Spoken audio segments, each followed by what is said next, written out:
What's up, YouTube? Check it out, man. I was about to hang up my recording gloves, my video gloves, and this came across Sean Davy Way Show, the Sean Davy Way Show. Shout out to Sean Davy Way. This video is coming from his channel. Y'all go over to his channel, tell him that the Music Recording Network sent you, and subscribe to his channel and support this brother most definitely. Surviving Bad Boy Records. What happened to the girl group Total? Now, I did some workings with Total also. This is why all this is so close to me, man. I didn't excuse me. The cold is almost over with, y'all. I didn't work with the group directly, but Akima is one of the girls that was in the group. We did some side dealings, and her husband, her husband had a brother. The brother passed away. Rest in peace to Akima's brother-in-law. And I'm not recalling any names, but long story short, Total lies, and all that good stuff, man. So y'all hit that subscribe button, hit that bell. I'm gonna give him a thumbs up real quick. Let's give him a thumbs up, and let's check this bad boy out, man. Here we go. Hello, everyone, and welcome back to your boy, the Sean Davy Way Show. Please hit that like and subscribe on the way in, and tap that bell if you would like to be notified of all of our future content. Today, I bring you a surviving on Bad Boy Records and what happened to the music group Total. If you don't know who Total, a girl group from the 90s, is, allow me to fill you in. From my own personal experience, they were incredible. They kind of just came out of nowhere, and I'm glad that they did, because they took the 90s by wave. Yes. No one in the 90s didn't want a piece of this group, from record labels to other major artists, including B.I.G. and more, wanted a part of these three beautiful women because, again, they were sensational. Let's get into who these women are. Total is an American R&B group and one of the signature acts of the Bad Boy Records imprint during the mid-1990s.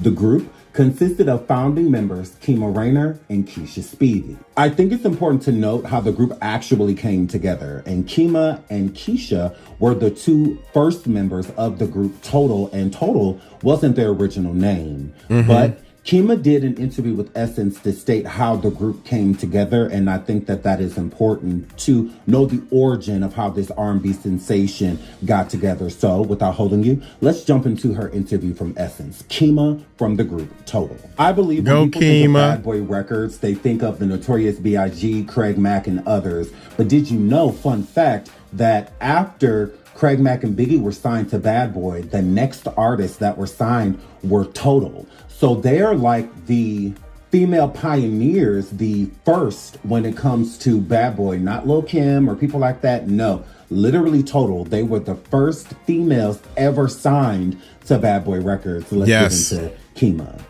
There was a history before meeting Sean Combs, or before meeting the person who introduced us to Sean Combs. Kima tells Essence, I remember Keisha. We weren't friends at the time, but I remember her. She definitely a leader and has always inspired me as someone I've looked up to. She heard me singing Mariah Carey in the car one time and said, let's start a group.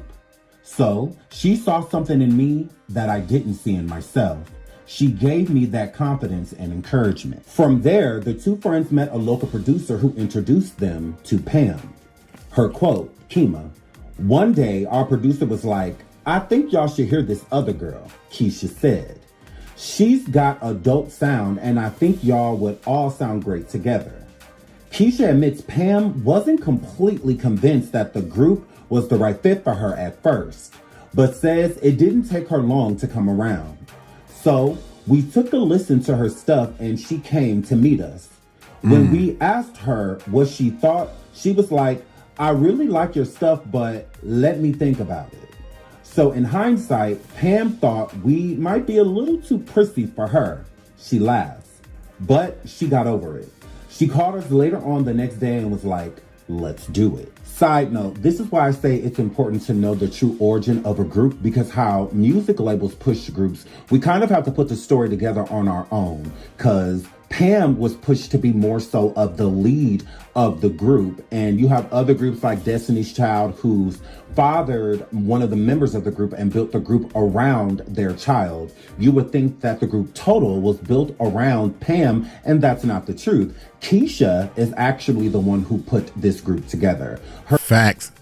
So far, he's 100% right. Facts. Singing, loved her voice, said, hey, let's put a group together. Yep. And then Pam came along later on and was pushed as the lead of the group. So again, yeah, everybody with said the fans, that. we're going to look at it like, oh, this is more so Pam's group and the other members are the doo-wop girls if they aren't getting lead vocals, which in the group Total, the other members did get to shine. Keisha got to shine and Kima got to shine as well. But we all know, if you heard this group, that Pam was pushed as the lead vocalist because she did have a unique sound. So again, the group Total did not come together because of Pam. She came last. Let's keep going. Kima says their devotion to the hustle that then landed them in the graces of the mother of Diddy's godson, who ultimately became their manager.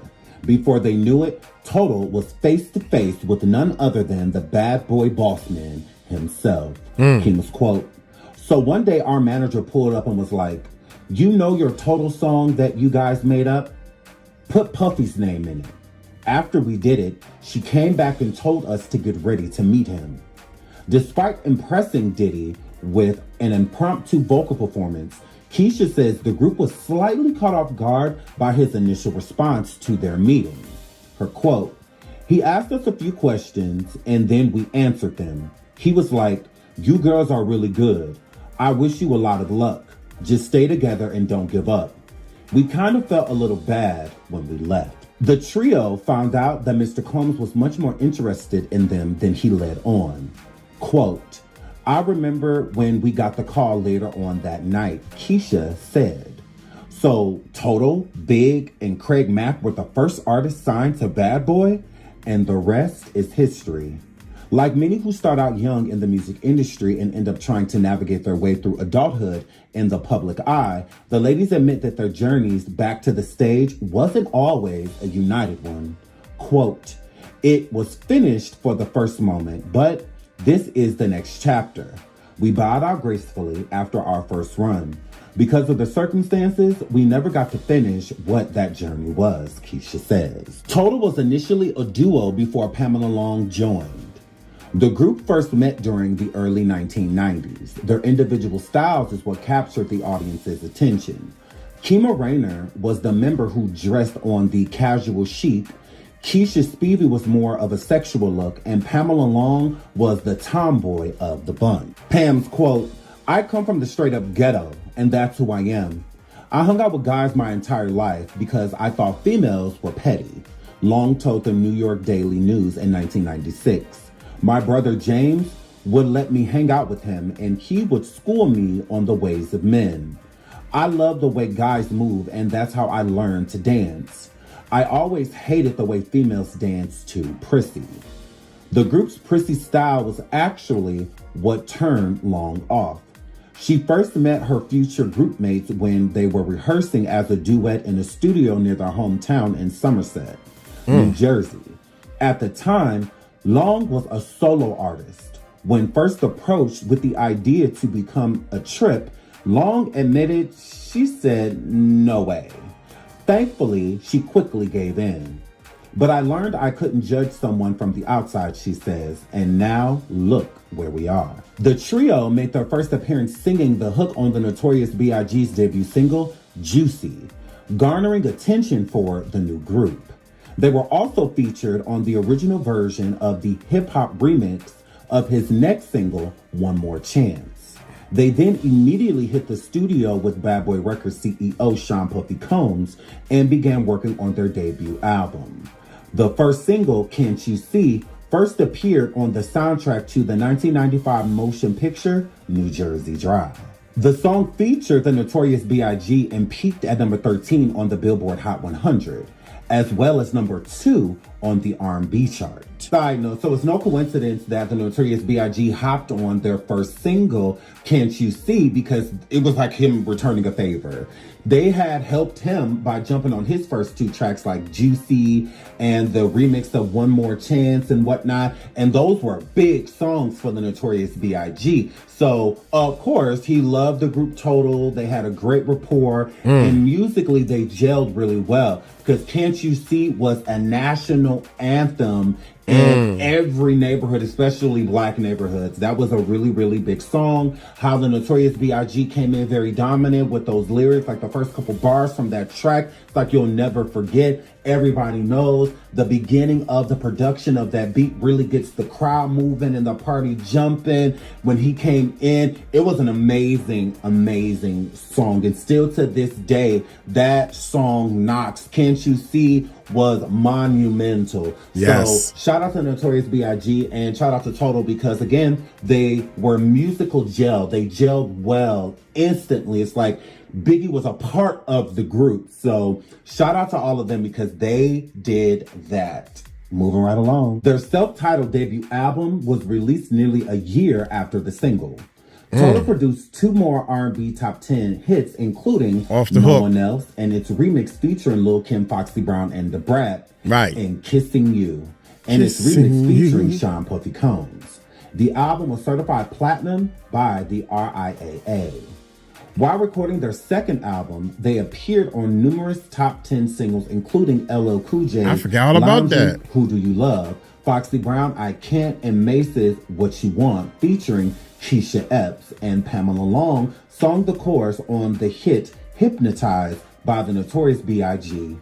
The group also released another single with Missy Elliott and Timbaland called What About Us from the Soul Food soundtrack. Their follow-up album, Kima, Keisha, and Pam, debuted to strong reviews, sales, and was certified gold by the RIAA. The first single, another Missy Elliott collaboration, Trippin', reached to the top 10 of the U.S. Billboard Hot 100 chart. Their next release, Sitting Home, which made the top 10 of the Billboard R&B singles, did not garner the same attention. While in heavy rotation on the networks like BET, radio chose not to play the song. A remix of the track featured rap artist Sean. Trippin' was a great track. I love that song, and I also love the video. I thought it was very creative. Shout out to Missy Elliott and Timbaland. They definitely did their thing on the production. When it comes to the song Sitting at Home, I was very shocked that that song didn't do better because it was an amazing song.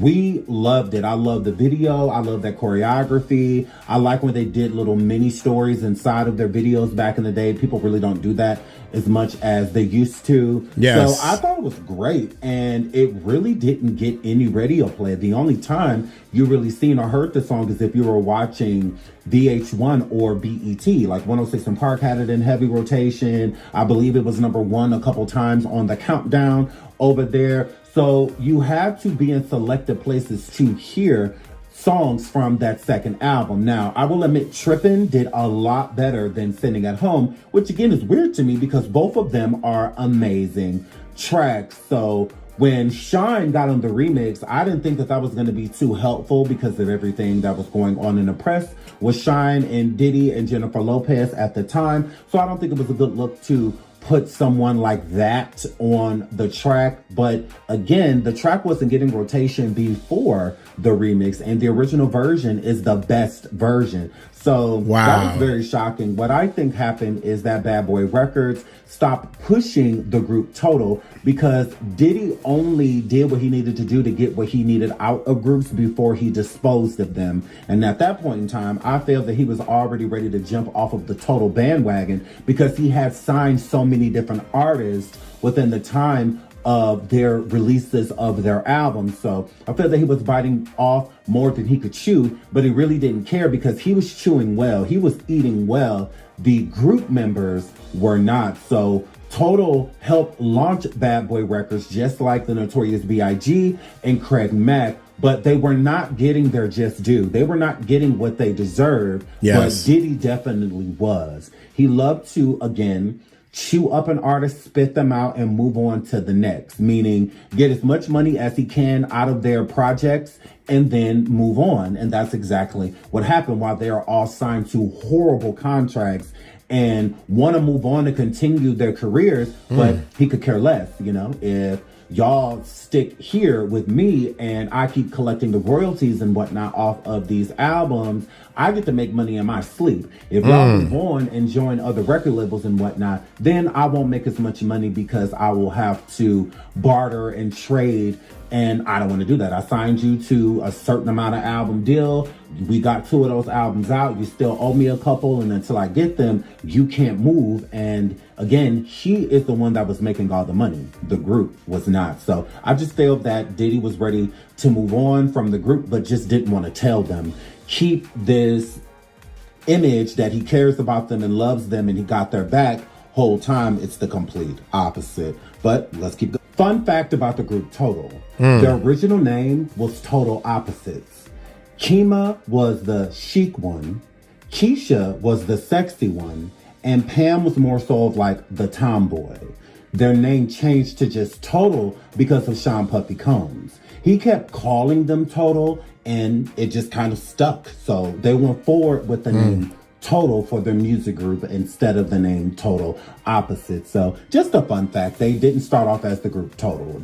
I never knew that. I never knew that they had a total different name than just straight Total. Never knew that. That's interesting. Their name was Total Opposites. Of course, Total music groups Opposites have their up and downs. They have times to where they love each other and they have times to where they hate each other. This is multiple personalities being put on one ticket and supposed to have one sound and be one talent. And sometimes, like the group even admitted before, that they weren't always a united front. Keisha was the first one to leave the group. Before returning, she did leave, and it did play a huge factor in her leaving after the Notorious B.I.G. passed away. It took a big toll on her. So let's get into that. After their second album, Keisha reportedly left the group. In a 2008 documentary following the Bad Boy reunion tour, Keisha admitted that she faced a lot of sadness and depression over the death of Biggie, and it put a damper on things for her, seemingly as a contributing factor to her exiting the group. She married Love and Basketball star Omar Epps, and together they have 3 children, one from a previous marriage. Long and Rainer continued to perform the group's hits as a duo until Keisha agreed to do the Bad Boy reunion tour. It would be Keisha's final time with the group. But it doesn't mean, again, that the groups didn't have their ups and downs and that they weren't going to break up to make up. During one of those times that they broke up, did you know that Mila from the group 702, the lead songstress, had joined the group Total? Yes, Mila from 702 was a part of the group Total. Let's get into that. To We Got Soul. We recently sat with Pamela Long from the group Total as a special guest on our Soul Back in R&B podcast, and she dropped some serious gems on us. We had all been aware that the group Total had their differences as a group following their second album, but little did we know they almost underwent a high-profile lineup change. Pam revealed exclusively to us, quote, "There was a time, I don't think a lot of people know about this, but Kima had quit the group. It was myself, Keisha, and Mila. Everybody was loving it. But then it was like Puff took a while to sign Mila, and of course, everything got back to normal. Mila was rocking with us. We had recorded a few songs with her. Everybody was going bananas over this. That was after the second album. We were going to come back with Mila. Puff waited too long, and 702, they had their comeback to the table with a deal. And Mila went with that deal.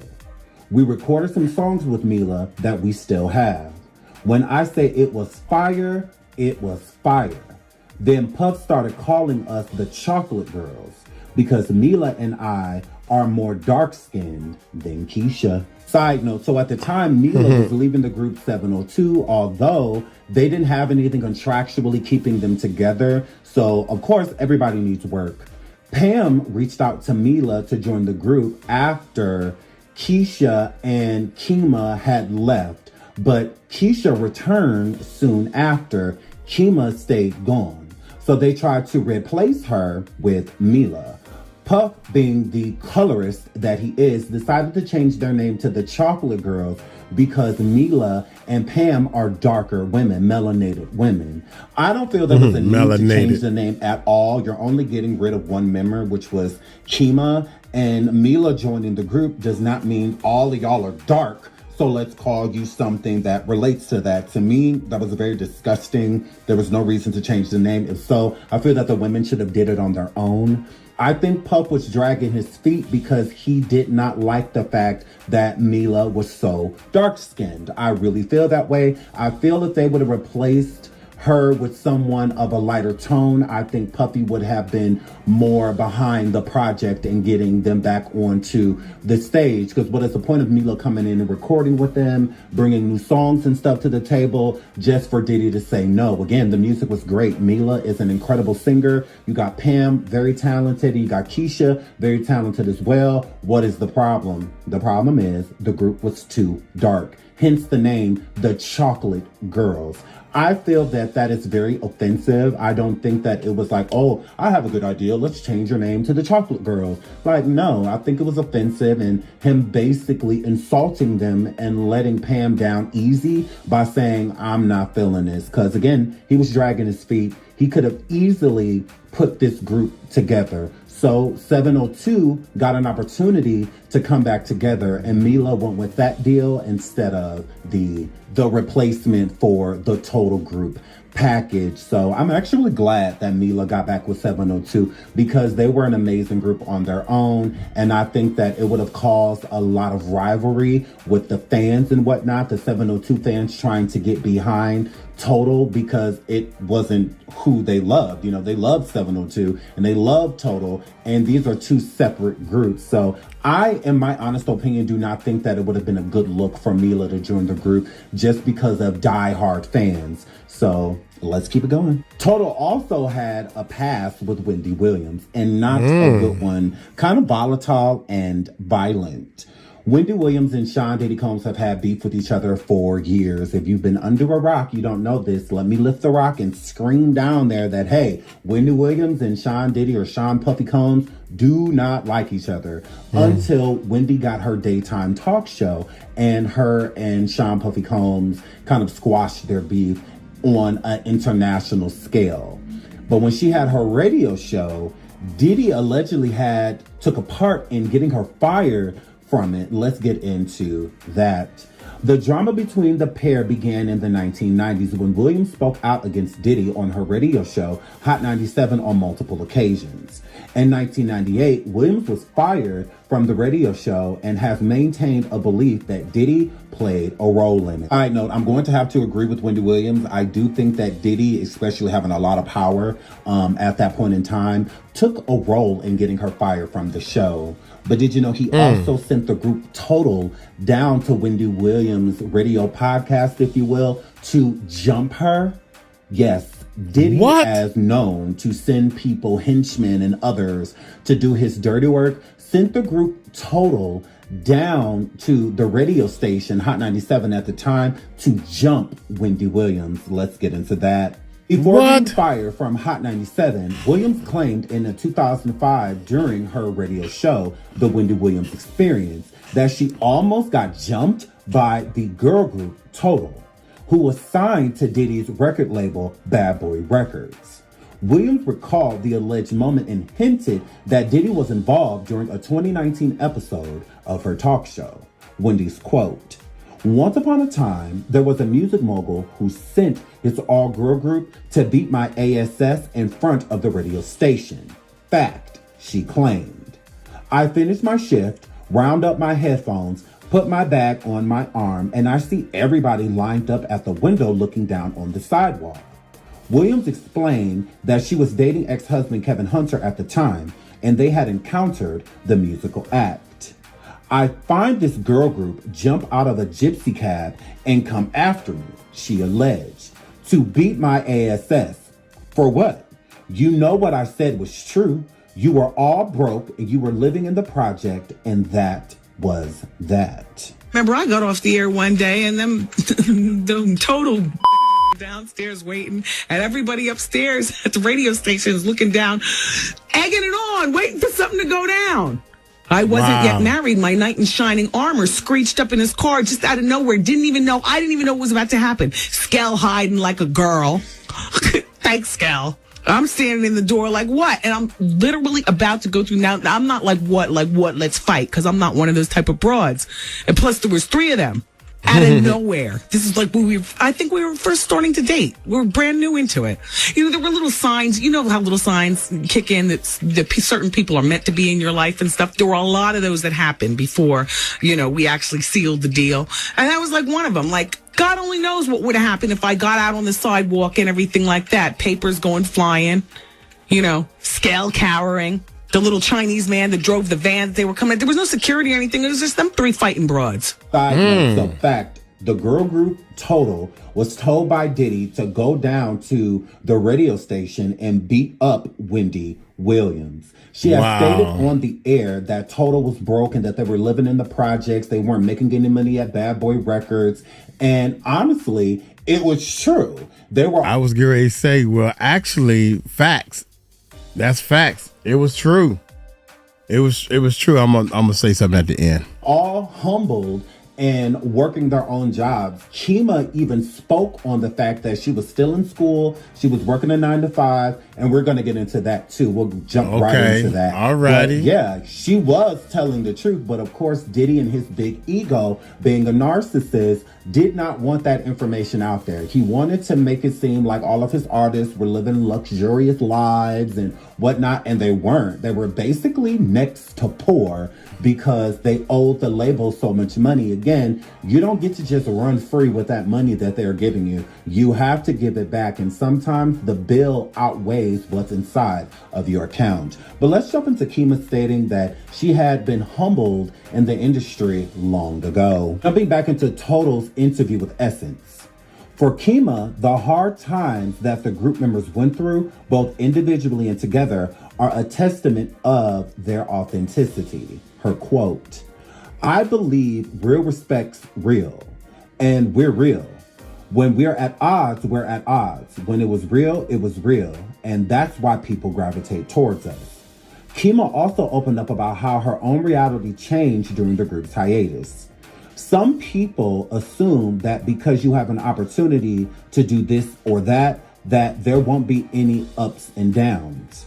But that's just not how it is. You think because I have a record deal with Puffy, I don't have the same stroke as you have. But I've always looked at the industry as like, yeah, I got a record deal, but the ish is just borrowing money from a bank.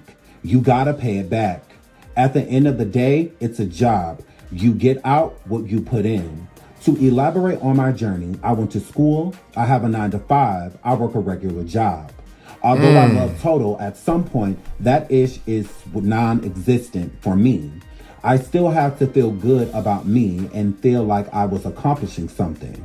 Everybody's walk is not everybody's walk. Side note, long story short, if she's telling you that just because I have a record deal with Puffy does not mean I'm not anything or anyone different from you, is crazy, because I've never had a record deal with Puff Daddy and I didn't live this elaborate life. I feel that the group Total should have, because they're a platinum selling group. So they should be living a pretty good or cushioned life in the 90s. Now, how you use your money and what you do with your money can definitely determine how your future is, how the outcome is. But during that time, they should have been living really wealthy and healthy lives, but they weren't. She was still working a 9 to 5. I'm working a 9 to 5, or at that time would have been working a 9 to 5 because I have to feed my family. Her working a 9 to 5 is crazy because you are a platinum selling, world-renowned artist. Yes. Why are you and I both saying, welcome to McDonald's, please, when we have different careers? We have a different setup. We are supposed to be making different money and being on 2 different levels. That just tells you that she wasn't making any money and that the money that they did get was taken away from them. So yeah, they're living these high profile, lavish lifestyles by going to parties and meeting a lot of other celebrities and whatnot, but they were broke doing all of those things. But they're not allowed to talk about it, especially having a boss like Diddy. He's way too narcissistic for you to put those things out there. Image is everything to Sean Puffy Combs. So they, as artists, cannot come forward like the TLCs and others that are like, yeah, we're broke. We don't have any money. We sold all these records, but we don't have anything to show for it. Just because y'all see us on these red carpets and collecting all of these awards does not mean that we are reaping the total benefits. And that is Total story as well. They're putting in all of this work, doing everything they need to do, becoming superstars just to live like normal day-to-day people. Normal people. Going. I love the group Total. And I also love every member individually, but I also have my individual issues with some of the members in the group, mainly Pam. Pam is a liar. She has lied on multiple occasions. I've always known, just purely based off of instinct and intuition, that Pam was a lesbian, that Pam likes women. And it wasn't just because of the way that she dressed or, you know, being tomboyish and things like that. I don't feel that way at all. That does not mean that a woman is a lesbian because she chooses to dress or act a certain way. I believe that Pam was a lesbian because she is. It was a long time rumor that her and Keisha from the group were an item, that they were messing around, and we're going to get more into that. But before we do get into her lying about her lesbianhood, let's get into her lying on her ex-husband. Now, her last name is Long because she was married to a man named Jamie Long. The marriage did not work out, and in the process, she wrote a book just to come forward to let us know that she lied on her ex-husband Jamie inside of the book after he got married to a new woman. Let's get into that. Forces itself on women. Do you remember that night? You want to go there? Come on. I don't think you really want to talk about you. So my thing is that all the lies, and like I said to anybody else, come on, hook me up to any machine that you want to hook me up to. But I don't think you can sit down and be comfortable hooked to something, telling all of these lies that you're saying. And then you're going to talk about me sleeping with women. I've never, and I told you before, because let's address this. I remember when you said something to me, and you was about the man that forced. Pam Long of the R&B group Total was very vocal about her truth on her marriage to her ex-husband, Jamie Long, who is now married to Santoa Brown. I didn't know this. Pam publicly accused him of abusive behavior to her and even alleged that he forced himself on her. It seems like the singer had a change of heart and issued a public apology to Jamie and his family. Pam's quote, "I come before you today with deep regrets concerning a statement that I'm about to make. On October 20th, 2019, for my show Pam's World, I made a comment about my ex-husband, Jamie Long. And that comment that he forces himself on women. And right after that, I said, do you remember that night? Basically, I was telling the world that my ex-husband forced himself on me sexually. And that was a lie." I come before you today with deep regrets concerning the statement that I'm about to make. On October the 20th, 2019, for my show Pam's World, I made a comment about my ex-husband, Jamie Long. And that comment was that he forces himself on women. And right after that, I said, do you remember that night? I was telling the world, I was telling the world that my ex-husband, not even basically, I was telling the world that my ex-husband forced himself on me sexually. And that was a lie. Jamie, I'm sorry for what it is that I have said about you. I'm sorry for the shame that I have brought to your name, to your family, to you, your wife, your mom, your sister, and those who love you. Also to my family, to my church family, to my friends, to those who love me, who had no idea that this was a lie that I said concerning Jamie. I ask that you forgive me as well. Jamie, I'm sorry, and I know that sorry does not make up for what it is that I have said. But I ask that you will. Good morning, everybody. I hope that this message finds you well. Wow. I just wanted to get in your face for just a couple of minutes. I thought he was saying that she lied. I didn't think, my man, I got to give it to you. I got to give it to you, Steve. When I call somebody a liar, I'm telling you all, what they said. They said they lied. So Pam, you are saying you are a liar. So this guy is saying that you lied and you actually really did. Fast. There's some things that I like to share. Mm-hmm. In 2019, I actually wrote a book called Total Exposure, Pieces of Me. And upon me writing the book is about my life and some of the things that I went through. Regrettably, I want to get up here and I want to say to you that there are some parts of the book that I lied. I know that there's nothing that I can do to take it back. I can't go back. I can't go back and rewrite what it is that I've said. But it's time for me to come forth and to speak the truth, especially because I'm going forward in my life. Amen. With God. I'm looking to be a better person. Amen. I'm not looking to be a liar anymore, to walk in those shoes anymore. And I've known that I've known this for a while. You know, I knew what I did. And I hid it. I knew that it kept coming up. I didn't want to have to come and confess this. But I truly believe that there are some things that have to be openly said because of it was openly done. Amen. You know, and it was openly done. So many people read the book. So many people saw me on interviews. Expressing the book and all of these things, but had no idea that the integrity of the book was lost because of me lying. And with that, I apologize to everybody. Please forgive me. To my family, to my New Life Now family, to my church, to those who, my friends, those who brought the book and really believed everything that I said. And at this point in my life, like I said, for me to be able to go forward, I had to, and I have to come to this place. Was it scary to get here? Absolutely. But I'm moving forward. Amen. And I thank God that I don't have to be under guilt and shame anymore. So please, for those in my family, you don't have to try to defend me at all. This is something that had to be done, so you don't have to try to defend me. I'm sorry that for putting you in a place to feel like you would have to defend me. But the truth is the truth. And I had to come to the table with it, and I'm thankful to God for the opportunity to be able to do it. Thank you all. God bless you all. And again, I apologize for what it is that I have done, and I'm moving forward now. No longer am I looking to live in a place of lying. And so, God bless you. Side note, I think it is utterly disgusting that Pam would say these things about this man. Let's start. Yeah, that's true. That is true. But think about it, man. At that time, she was lying and all wrapped up into this, especially the stardom and stuff, right? But now, think about it, man. We gotta forgive. She is being a bigger person now and actually saying, you know what? I lied. That person is gone. She's getting rid of that mess.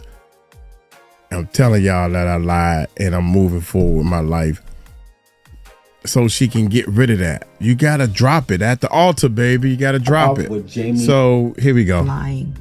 And so, God bless you. Side note, I think it is utterly disgusting that Pam would say these things about this man. Let's start off with Jamie being a black man and it being hard enough for us in the industry, let alone the music industry. And for her to go out there with all of this attention that is connected to her name and state these allegations on this man, knowing that she was lying, to me is unforgivable. I will give him kudos. I will give him a lot of positive energy and also, you know, shake his hand if he can come to the point of forgiving Pam. But I honestly could not. Some things you just don't lie about. I know Pam wanted to sell her book. I understand that. And I think that the book would have done well either way, especially if she would have talked about what she truly is, which is a lesbian. But to sit there and lie on this man when he is getting married to another woman and trying to start a new family and that's whatnot, that get back. And for you to lie and say that he forces himself on not only other women, but forces himself upon you is truly unforgivable. I love the group Total, but I just cannot support something like that. I cannot support Pam as much as I want to. That is diabolical. She could have lied about so many things that wouldn't have been so disheartening and discouraging to this man's career. And she chose to hold on to it. And she keeps pushing these religious beliefs that she's come to God and come to glory and that she's changed. And I just don't feel like she has. In my mind, I view Pam a monster. I think Pam is a very evil, spiteful person because all of this was unnecessary. So wow. I wish Jamie the best. I really hope she does more to vindicate him. But at this point in time, I'm sorry, I just can't support something like that. There are so many victims out here that are scared to come forward, even in marriages that these men have done horrendous things to them. And you have people like Pam ruining it because you use your platform to express these lies. And then when someone comes forward that is telling the truth about these things, they're not believed because they're using people like you as an example that women lie about SA. So I find it utterly disgusting. Shout out to Jamie Long and his new wife, Miss Brown. I wish y'all the best. Moving right along. For years in the industry, Pam was linked to a lot of other female celebrities that people knew she was gay, but couldn't necessarily prove it. But there was a lot of speculation and rumors going around about her, including that she had a fling with Keisha from the group Total, and also artists like Missy Elliott, Da Brat, the list goes on and on. Pam always denied it. She always said that she was a straight woman, that she was not interested in women, especially sexually, blah, blah, blah. Just for her to get on the show called The Encore from BET and state that she prayed the gay away. So there she goes again, lying to everybody, stating that she's never encountered women like that she's not a lesbian, she's not into those type of activities or women at all, just friendly with them, just to come forward and tell the truth with parentheses and state that she was gay and that she prayed it away. Let's get into that. Show Encore was about bringing a bunch of legendary girl groups together, meaning you could only be on the show if you were in a famous girl group. So you had girls like Cherish and people from 3LW, Danity Kane, Total, the list just goes on and on. During one of the episodes, Pam went on to the show Encore as like a born-again Christian, and she didn't want to swear, she didn't want to drink, she didn't want to do any of those things. She would only want to sing lyrics to songs that were positive. They even did a gospel melody for her, just for us to find out that she was definitely a wolf in sheep's clothing. Keely Williams from the group 3LW is openly bisexual, and so is Aubrey O'Day from the group Danity Kane. During one of the episodes, they got a gist of how Pam really felt about homophobia and that she was living in the homophobia. So it's like she's like a homophobic homosexual, pretty much. So wow. Let's get into that. Pam's flawless public facade had a mass gut-wrenching underlining feeling of resentment. It started after Danity Kane singer Aubrey O'Day affectionately caressed Pam's knee. Pam felt the need to rebuke that gay energy with a homophobic gospel rant because she felt something and was suppressing her urges. What? Aubrey triggered something that awakened the bull dagger in Pam. In the episode, Pam confessed that she was a former lesbian, now reformed after finding God. Women are generally known to be more nurturing and affectionate, and she overreacted to an innocent behavior. Understandably, bisexual Keely Williams of 3LW fame was upset and had to call out Pam on her homophobic ideations. "I'm not homophobic," Pam said. "I just believe the Bible said man shall not lay with men. If you're no longer into women, just say that. Quoting the Bible and claiming it's a sin, worst delivery ever. It just makes her come across as hateful to the LGBTQ people." And she was definitely projecting.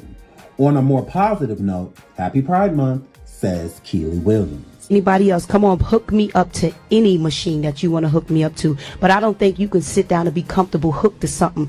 telling all of these lies that you're saying. And then you're going to talk about me sleeping with women. I've never, and I told you before, because let's address this. I remember when you said something to me. Side note, so again, Pam always stated in the public that she was not into women, that she was not a lesbian, she was not sexual with women or anything like that. And this is even before she became like a devout Christian, if you will. And then when she does, Arbery was just being affectionate. She was not trying to rub up on Pam or try to get with Pam. It was nothing sexual about it. It was just more so of Arbery trying to be there for her within that moment in time. And women are 10 times more affectionate towards each other and men than men are. A man will hear a sad story and kind of just sit there and listen, but women are very nurturing, you know, so they'll hug you or put their hand on your shoulder or put their hand on your knee. Pam made it seem as if Arbery was trying to do something other than what it was. But what was happening was Pam is suppressing her gay nature. And Arbery had to be attractive or something to Pam to make her feel like she was being triggered to be a lesbian again within that moment in time. So that's how it came out at all that Pam was into women when she stated that she wasn't. And she states that she prayed the gay away, the gay temptation that she had when it came to same sex. She prayed it away. She's no longer that. She doesn't feel that way. God took those feelings away. So she's just extremely hypocritical. And it was a letdown because it's just like, just be who you are.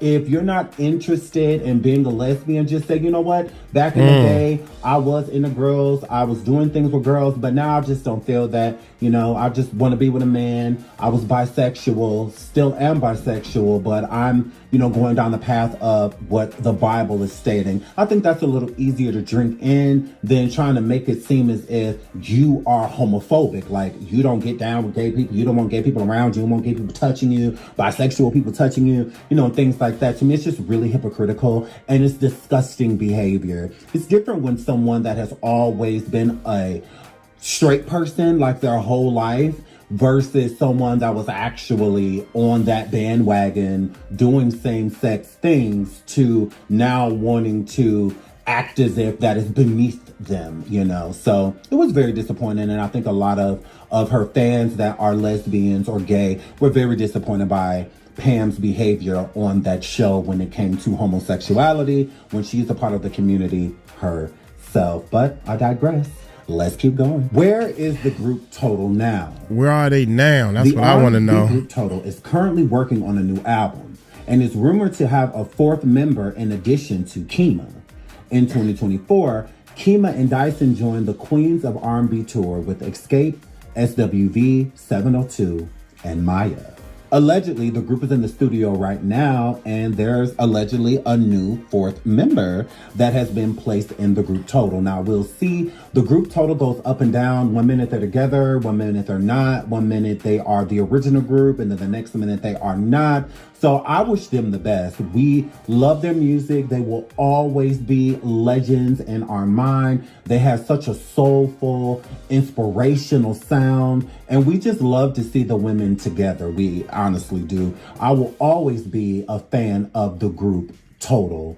They have completed a mission that I don't even think that they knew that they were going to embark on. Regardless of them only having a few albums, they will always be Total. You know, we will always remember Keisha, Kima, and Pam.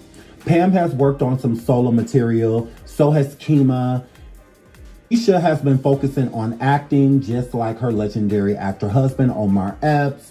And I'm proud of all three women. Again, it's not easy to be in the industry that they were in, and being Black women just made it a little bit harder, but they didn't give up. They kept pushing until those crowns got put on their head, and they are well deserved. So shout out to the group Total. We love you. We love you. We love you. We love you. Keep pushing. I really hope that they are in the studio with a new album coming. And I also hope that they do join this tour that is allegedly coming up with the R&B divas. So shout out to them. Shout out to these queens. We love you all. Shout out to their fans. And until the next video, I love y'all. Bye. Peace. Most definitely. Man, there's a lot of bombshells that has been dropped. Sean, what up there? Yeah, I did not even know that. Like I said, I did a lot. I had a lot of dealings with Akima, and she would come to my studio, and she was bringing groups to my studio. Her and her husband. So here's the thing, y'all. When you get a record deal, I'm just gonna say major. I'm gonna use that term loosely. When I say major, because Puffy Bad Boy wasn't a major record label, but in the streets and where we from, being signed to Bad Boy or Death Row, that's major news, so to speak. So let me rephrase it. When you have a record deal and you are in that limelight with the videos and all that type of stuff, it's your job and your duty to use that fame. Use that fame to get people to invest in you, in your record label, your journey to help other people. Get people to pay you. Like, for example, a YouTube channel. If you really want to learn how to do a YouTube channel, you're not going to go to somebody that I don't know, just started a YouTube channel themselves and they barely trying to figure it out themselves. You're going to go to a big channel, hopefully bigger than mine, right? But hey, we have a YouTube course. You see what I'm saying? And you can look at our numbers and tell that we kind of know what we're doing. Does that make sense? So now I can make money not only through YouTube, but I can make money teaching people how to do YouTube. If you got a record deal, you can make money teaching people how to get record deals. That's how you do it. That's how you don't become broke. Instead of going back looking for a job, got your hand out. I try to say this with my hand as ugly as I can. You got your hand out looking for to work these hours to get paid. When you have more talent than that, God tells you should be using your talent to make more money. So, like I said, we got a YouTube course and everything. And I remember, Akima, her husband, and the brother coming to the studio, and my equipment broke down. You know, I'm like, God, what a time, right? What a time! I got the big wigs in the house, and the equipment broke down to the point we couldn't do the session. We couldn't do no recording. And she was like, man, this don't make no sense. I'm just gonna buy my own recording studio. And I remember saying to her, well, I know where you can buy one real cheap. You can buy this studio, you know, like that. I was just joking with it and everything. But we had fun, man, back in the day. So look here.